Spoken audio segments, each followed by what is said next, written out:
बिहार में शराबबंदी को लेकर एक बार फिर बड़ा विवाद खड़ा हो गया है।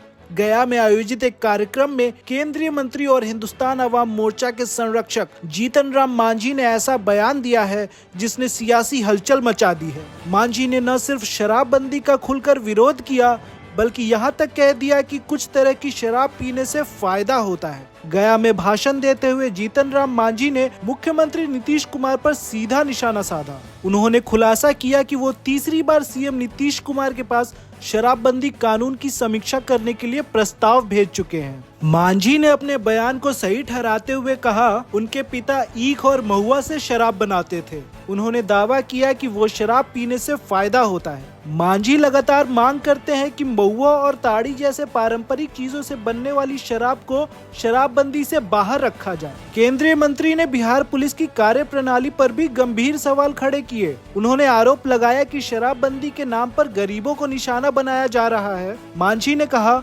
हजारों हजार गैलन शराब वालों को पुलिस पैसा लेकर छोड़ देती है। मांझी का ये बयान सीधे तौर पे बिहार में शराबबंदी लागू करने के तरीके और पुलिस की ईमानदारी पर बड़ा सवाल खड़ा करता है।